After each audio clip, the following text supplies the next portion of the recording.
70 à 90% des éleveurs utilisent des médicaments immédiatement lorsque leurs volailles ont l'air malades. Et le pire, c'est que ces médicaments se retrouvent dans la viande, le foie, les reins, etc. Mais également dans l'eau, dans le sol et qu'ils entraînent des résistances bactériennes. Aujourd'hui, je vais vous montrer ce qui fonctionne vraiment pour soigner vos volailles, tout en évitant de polluer votre sol, vos œufs, etc. avec ces molécules. Mais je vais également vous montrer ce qu'il ne faut jamais faire et comment savoir quand utiliser des produits vétérinaires et quand arrêter les plantes. À la fin de cette vidéo, vous aurez un système simple en 3 étapes pour éviter la majorité des maladies, réagir rapidement quand une poule commence à faiblir et surtout savoir quand arrêter les plantes et passer à quelque chose de plus sérieux. Le problème, c'est que la phytothérapie, c'est devenu un peu n'importe quoi. On voit partout que donner de l'ail, ça suffit, que le vinaigre de cidre guérit tout, que les plantes remplacent les traitements vétérinaires. C'est faux, et les gens qui donnent ces conseils sont généralement pas qualifiés. En réalité, les volailles sont des animaux fragiles. Elles peuvent avoir des parasites internes invisibles, des infections digestives, des problèmes respiratoires, des parasites externes tels que les poux rouges. Et dans beaucoup de cas, quand on voit les symptômes, c'est déjà trop tard pour improviser.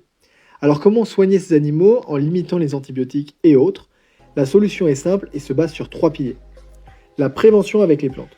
La phytothérapie est 100 fois plus efficace en prévention qu'en traitement. Pourquoi? Parce que les plantes agissent lentement. Elles renforcent le terrain, mais elles ne font pas de miracle. Donc l'objectif est simple. Il faut empêcher le problème d'arriver. Et ce qu'on peut faire concrètement, c'est utiliser par exemple du thym, qui est probablement la plante la plus utile, qui est donc antibactérienne, légèrement antiparasitaire, et qui soutient le système respiratoire. Et vous pouvez utiliser cette plante en infusion dans l'eau. On verra des recettes juste après.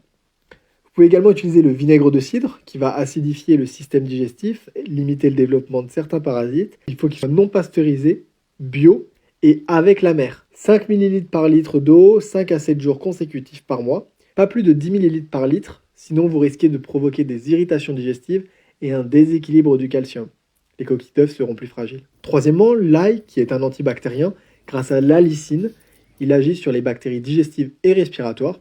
Il a aussi un effet préventif sur les parasites. On laisse reposer une gousse d'ail dans 1 litre d'eau pendant 5 à 10 minutes, 2-3 jours d'affilée, et il peut également être mélangé à la nourriture une fois haché. Bien entendu, on peut donner toutes les plantes qu'on veut, faire tous les traitements qu'on veut. Si le poulailler n'est pas nettoyé et reste infesté, ça ne sert à rien. Si vous utilisez du thym, du vinaigre et que vous entretenez régulièrement votre poulailler, vous évitez déjà la grande majorité des problèmes. Point numéro 2, il faut avoir une réaction rapide. Maintenant, imaginons un scénario. Vous arrivez au poulailler et vous voyez une poule qui est moins active, le plumage terne, les yeux mi-clos et un peu isolée. Là, il faut agir vite. Qu'est-ce qu'on peut faire immédiatement alors? Premièrement, vous donnez de l'ail écrasé dans l'eau. Ça vous donnera un effet antibactérien et ça va stimuler l'immunité. Deuxièmement, une infusion de thym pour le soutien digestif et aider contre certaines infections légères. Troisièmement, vous déterminez, est-ce qu'elle mange? Oui, ça c'est très bon signe, c'est que tu agis tôt. Est-ce qu'elle boit? Oui, parfait, elle peut absorber le thym et l'ail. Est-ce qu'elle a la diarrhée? Oui, c'est que c'est sérieux. Il faut surveiller si c'est sanguin ou non. Pour les cas sérieux, les plantes ne suffisent pas toujours. Si ta poule a une forte infestation parasitaire, une coccidiose, une infection avancée, les plantes ne vont pas suffire à régler le problème.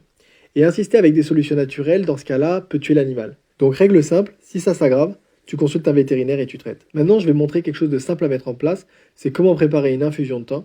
Vous mettez juste de l'eau chaude, le thym séché, et vous laissez infuser, puis laissez refroidir. Vous mettez ça dans l'abreuvoir, plus aucune autre source d'eau que ce mélange. De même pour l'ail, si vous voulez faire, c'est la même chose. Vous laissez reposer quelques minutes avant d'ajouter dans l'eau. Dans le poulailler, vous pouvez aussi mettre de la lavande, de la menthe et certaines autres plantes répulsives qui peuvent limiter les parasites externes. Le but, c'est que ce soit simple, pas un laboratoire compliqué. Maintenant, voyons les erreurs à éviter. La première erreur, la plus classique, c'est de penser que naturel égale sans danger. Certaines plantes sont extrêmement toxiques à haute dose, donc respectez les dosages, trop est pire que pas assez. Erreur numéro 2, attendre trop longtemps. Beaucoup de gens voient une poule malade, attendent 24, 48 heures pour voir si ça va mieux. C'est une mauvaise idée, ça s'améliore très rarement. Faites au moins ces quelques traitements naturels. Erreur numéro 3, utilisez une seule solution. L'ail seul, le vinaigre seul. Ça ne suffit pas. Il faut combiner l'ensemble des solutions qu'on a à notre disposition. Erreur numéro 4, négliger le poulailler, c'est un classique. Vous pouvez donner les meilleures plantes du monde. Si l'environnement est mauvais, ça ne marchera pas.